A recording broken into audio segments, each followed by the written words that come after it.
The United States has taken the unprecedented step of engaging in direct talks with Hamas.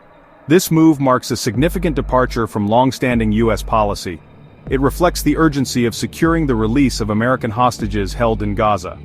The U.S. has long designated Hamas as a terrorist organization. This designation has typically precluded any form of direct negotiation. However, the Biden administration has decided to prioritize the lives of its citizens. They are doing so by opening a line of communication with the group.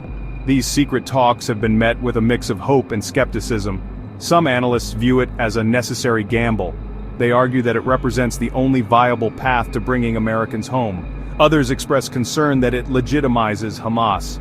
They fear it could encourage future hostage-taking. The international community is watching closely. They are eager to see if this diplomatic gamble will yield positive results.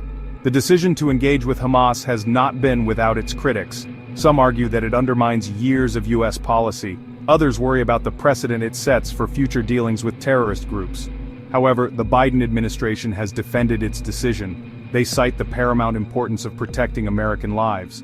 Only time will tell what the ultimate outcome of these talks will be. The U.S. has maintained that its position on Hamas as a terrorist organization remains unchanged. They insist that these talks are solely focused on the hostage issue. Whether this engagement leads to a broader shift in U.S. policy towards Hamas remains to be seen.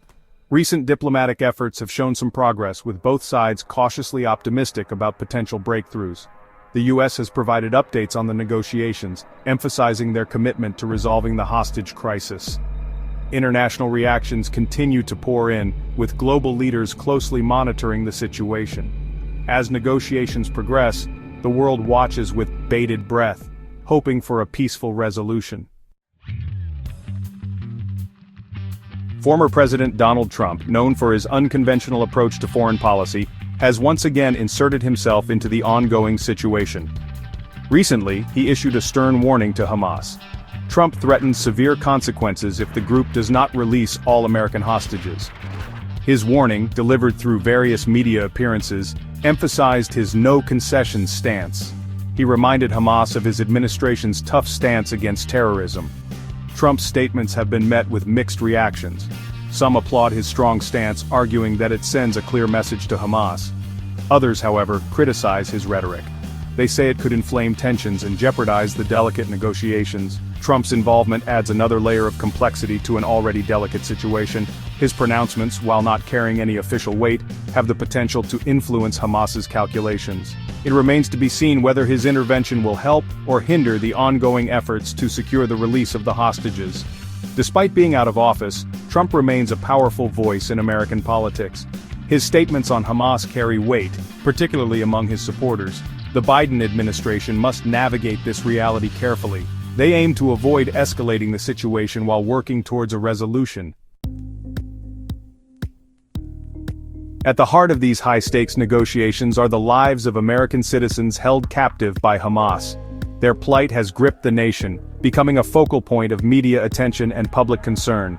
The families of the hostages have endured agonizing uncertainty, clinging to hope while bracing for the worst. Among the hostages was Eden Alexander from New Jersey, believed to be the last surviving American captive. His case took on particular significance, symbolizing the human cost of the conflict. The U.S. government has reiterated its commitment to securing the release of all hostages. They stressed that they would not rest until they were brought home safely. The hostage crisis highlighted the complexities of the Israeli-Palestinian conflict. It underscored the human toll of a conflict that often feels intractable. The outcome of the negotiations could have far-reaching implications, not just for the hostages and their families, but also for the broader peace process. The plight of the hostages served as a stark reminder of the human cost of conflict. It underscored the urgency of finding a peaceful resolution to the Israeli-Palestinian conflict. The world is watching, hoping for a positive outcome that will bring an end to the suffering of those caught in the crossfire. Recent evacuations have brought some Americans to safety, providing a glimmer of hope amidst the ongoing crisis. The U.S. government continues to implement safety measures to protect its citizens in the region. Recent peace talks between the U.S. and Hamas have brought renewed hope for a long-term resolution. The ceasefire, in place since January 19th, brought a temporary halt to the violence that has plagued the region. It followed a devastating war in Gaza. This war resulted in the deaths of over 48,000 Palestinians. The truce has provided a much-needed respite for civilians on both sides. While the immediate focus of the talks is the release of the hostages, recent agreements have laid the groundwork for a more lasting peace. Both sides have expressed a willingness to explore the possibility of a long-term truce. This truce would bring an end to the cycle of violence that has plagued the region for decades. The possibility of a long-term truce is a glimmer of hope in an otherwise bleak landscape. The international community has welcomed the talks. They urge both sides to seize this opportunity to find a peaceful resolution. The road to peace is long and arduous. However, the current talks and recent agreements represent a glimmer of hope. The world is watching, hoping that this time, peace will prevail.